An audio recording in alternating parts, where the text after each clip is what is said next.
নমস্কার বন্ধুরা, কেমন আছো সবাই? গানে ব্যঞ্জনে মিতার আজকের ব্লগে তোমাদের সবাইকে স্বাগত জানাই। আজ আমি নিয়ে চলে এসেছি পটল। পটল দিয়েই বানাবো আজকের আমার ব্যঞ্জন। পটলগুলো একটু বড় সাইজের নিয়েছি, ভালো করে ধুয়ে ছাড়িয়ে নিয়েছি, গোটা গোটাই রেখেছি। নিয়েছি ডুমো করে কিছুটা আলু, আর নিয়েছি ছোলার ডাল, এটা আমি আগের দিন রাতে ভিজিয়ে রেখেছিলাম। নিয়েছি টমেটো দুটো বড় সাইজের, একটু ক্যাপসিকাম, 2 কুচি আদা, একটু কাঁচা লঙ্কা, একটু টক দই। আমি এখানে 2 কুচি আদা নিয়েছি, তার কারণ হচ্ছে একটা আমি ছোলার ডালে দিয়ে বেটে নেব আর একটা গ্রেভির জন্য। তো চলো এবার প্রথমেই যেটা করব, ছোলার ডালটাকে আদা দিয়ে একটু বেটে নিই, পেস্ট করে নিয়েছি। এই যে দেখো পেস্ট করে রাখা হয়ে গেছে। এবার যেটা করব সেটা হচ্ছে পটলগুলোকে আমি গ্রেট করে নেব।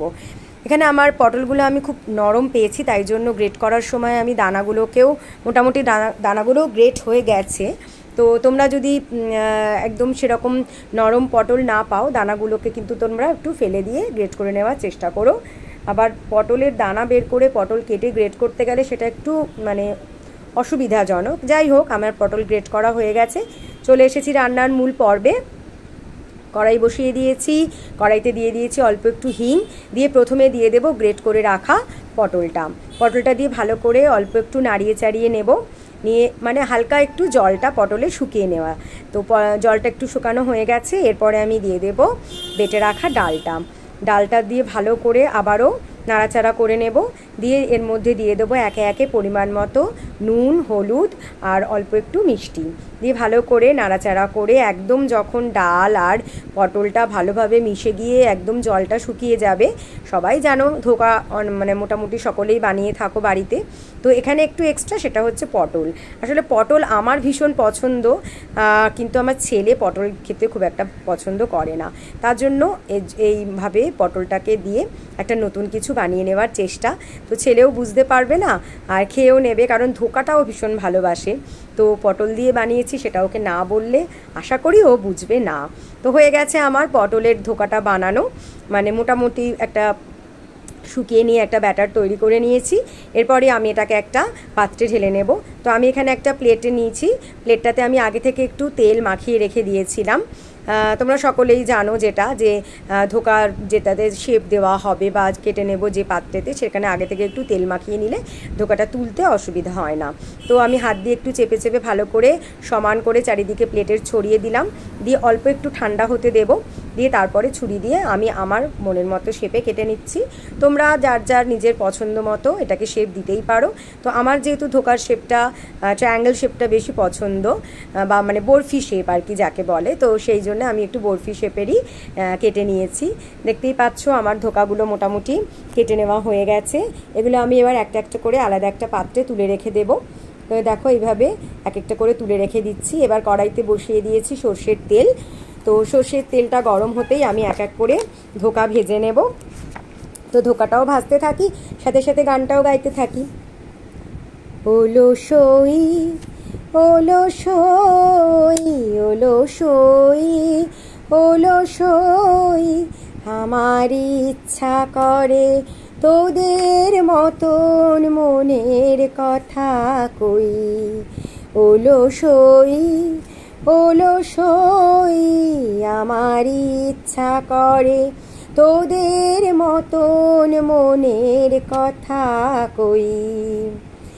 ছড়িয়ে দিয়ে পাদুখানি কোণে বসে কানাকানি, ছড়িয়ে দিয়ে পাদুখানি কোণে বসে কানাকানি, কভু হেসে কভু কেঁদে চেয়ে বসে রই।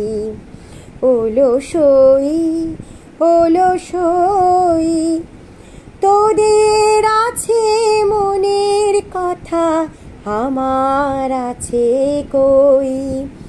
আমি কি বলিব কার কথা, কোন সুখ কোন ব্যথা নাই কথা, তবু সাধ শত কথা কই। ওলো সই, ওলো সই। বন্ধুরা গান গাইতে গাইতে কিন্তু ধোকাগুলো ভেজে নিয়েছি। আলুটা অল্প একটু নুন হলুদ দিয়ে ভেজে ওই তেলেই সরিয়ে রেখে দিয়েছি। তারপরে কড়াইটা ভালো করে পরিষ্কার করে কড়াইয়ের মধ্যে আবারও কিছুটা সর্ষের তেল দিয়ে জিরে শুকনো লঙ্কা ফোড়ন দিয়ে দিয়েছি এবার পেস্ট করে রাখা মশলাটা, মানে টমেটো আর আদা কাঁচা লঙ্কা আর ক্যাপসিকামের পেস্ট। এরপরে যে রোজের মশলাগুলো জিরে গুঁড়ো, ধনে গুঁড়ো, শুকনো লঙ্কার গুঁড়ো, হলুদ গুঁড়ো, পরিমাণ মতো নুন সব কিছু দিয়ে ভালো করে আমি এবারে এটাকে একটু কষাতে থাকবো। অবশ্যই একটু ঢাকা দিয়ে দিয়ে কষাবো। দেখো ঢাকা দিয়ে কষাতে কষাতে আমার মোটামুটি তেলটা ছেড়ে দিয়েছে। এরপরে আমি যেটা অ্যাড করব সেটা হচ্ছে টক দইটা। তো আমি আবারও একটু ভালো করে নাড়াচাড়া করে নিচ্ছি, একেবারে মানে মশলার কাঁচা গন্ধটা যেন না থাকে সেই রকমভাবেই কিন্তু মশলাটাকে কষিয়ে নিতে হবে। এরপরে টক দইটা একটু ফেটিয়ে রেখে দিয়েছিলাম আগে থেকে, সেটা গ্যাসটা অবশ্যই সিম করে নিতে হবে। তার আগে দিয়ে দিলাম এবার ফ্যাটানো টক দইটা, দিয়ে আবারও ভালো করে নাড়াচাড়া করে নিচ্ছি। দিয়ে দিচ্ছি প্রথমে ভেজে রাখা আলুগুলো অল্প ভাজতে ভাজতেই সেদ্ধ হয়ে গেছে, তবুও আমি একটু ঢাকা দিয়ে দিয়ে কষাবো। দেখো কি সুন্দর একটা কালার এসছে আর ওপর থেকে তেলটাও ছেড়ে দিয়েছে। তো এই পর্যায়ে আমি পরিমাণ মতো একটু গরম মশলা দিয়ে দিলাম আর এর মধ্যে দিয়ে দেব পরিমাণ মতো জল। তো সাদা জল দেখে ভেবো না আবার দুধ দিয়েছি, টক দইটা ফেটিয়ে রেখেছিলাম যে বাটিতে, সেই বাটি ধোয়া জলটাও দিয়ে দিলাম। তো এরপরে দিয়ে দেব খানিকক্ষণের জন্য ঢাকা আর অল্প একটু মিষ্টি। হ্যাঁ, নিরামিষ তরকারি তো সেজন্য মিষ্টিটা একটু দিতেই লাগে। আবার মিষ্টি অল্প একটু না দিলে নুনের স্বাদটা কিন্তু খুব একটা ভালো আসে না। তো নুন আর মিষ্টি অবশ্যই সেটা ব্যালেন্স করে যে যার মতো পছন্দ মতো মিষ্টি খাবে সেটুকুই দিও। তো আমি একটু নিরামিষ তরকারিতে একটু ভালোবাসি, একটু পছন্দ করি। আমি যেমন ঝালটাও বেশি খাই। যারা তোমরা আমার আগের ব্লগগুলো দেখেছো তারা জেনেই গেছো এতদিনে যে আমি ঝাল খেতে ভীষণ পছন্দ করি। মিষ্টিটা অতটা না, তবুও নিরামিষ তরকারিতে একটু তো মিষ্টি দিতেই হয়। তো দিয়ে দিলাম ওপর থেকে একটু ভেজে রাখা মশলা, মানে জিরে ধনে শুকনো লঙ্কার তেজপাতা দিয়ে ভেজে রাখা মশলা।